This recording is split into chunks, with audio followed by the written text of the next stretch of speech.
Chez lui, rien ne traîne, tout doit être en ordre. Kevin vit depuis 10 ans dans son propre appartement et il est très tatillon côté hygiène. Moi, vu que je fais beaucoup d'allergies, je préfère faire l'aspi tous les mercredis. Au-delà de ses allergies, le trentenaire a des problèmes de mémoire. Je note tout ce que je fais. Kevin Lebrier se dit encore un peu perdu sans ses pictogrammes sur ses placards. Même chose pour son planning de travail en tant que concierge au sein même de la résidence Habited. Quand je les fais, je barre. Comme ça, moi, c'est important pour moi parce que sinon, je risque de me tromper ou de pas le faire ou d'oublier. Lui, qui avait toujours vécu chez ses parents, c'est le chemin qu'il a parcouru depuis 10 ans. Qu'est-ce qui a changé? Je suis plus autonome, je fais d'énormes progrès. Maman, elle le voit, donc mes parents, ils le voient.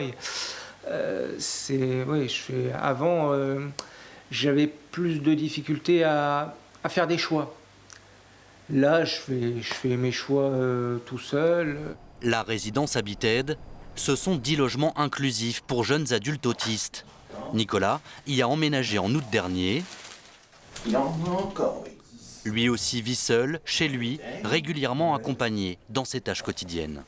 Alors, en général, il sait très bien ce qu'il veut. Il faut qu'on fasse par contre attention souvent aux dates de consommation. Donc là, je vais vérifier les dates de consommation, voir s'il n'y a pas des choses qui ont périmé. Ça va ? Après seulement 7 mois de prise en charge, la mère de Nicolas s'étonne déjà de ses progrès. Il m'appelle pas. Si je l'appelle pas, il m'appelle pas. En fait, je pense que je le saoule quand je l'appelle parce qu'il a pris une certaine autonomie. Il a dû apprendre les transports, changer de bus, son ménage. Il a dû faire aussi les courses, sa liste de courses, gérer son... Donc non, c'est une chance énorme que beaucoup de parents aimeraient avoir. Je vais bien dire, je vais allonger dans ma chambre. J'irai reposer. Et vous êtes bien ici, seul, chez vous? Oui, c'est exact. À Tourcoing, nous avons rendez-vous avec Madeleine Morand. Elle a pris son envol après 8 années passées dans la résidence Habited. Et voilà mon nouvel appartement. Bonjour. Chez elle, plus de pense-bête. Elle est désormais complètement indépendante. Ce qui m'a changé, c'est que je fais que d'habiter en autonomie. J'aime bien faire du ménage. J'aime bien regarder la télé. Et j'aime bien cuisiner. Et toi, Jeanne, est-ce que veux-tu boire quelque chose? Ce sera parfait aussi. Madeleine reçoit celles qui l'ont accompagnée à Ronques. Ce projet, c'est Fabienne De Oliveira qui l'a monté. Mère d'une fille autiste, elle s'était retrouvée très seule il y a une quinzaine d'années, faute de prise en charge. Elle ne souhaitait pas non plus placer sa jeune adulte dans une institution.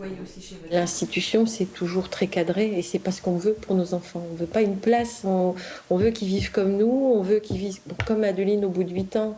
Elle a eu envie de partir de son appartement pour habiter dans son propre appartement. C'est un choix de vie, c'est un parcours résidentiel. Ils ont le droit, comme tout à chacun, d'avoir ce choix de parcours résidentiel. Le résultat et puis comment ils sont aujourd'hui, c'est vraiment la plus belle récompense. 7 des 10 premiers locataires de la résidence Habited à Ronques ont pris leur totale indépendance. Le projet se développe, 9 appartements du même type existent à la Madeleine. 18 supplémentaires accueilleront de nouveaux locataires à Tourcoing et à Neuville-en-Ferrain en 2026.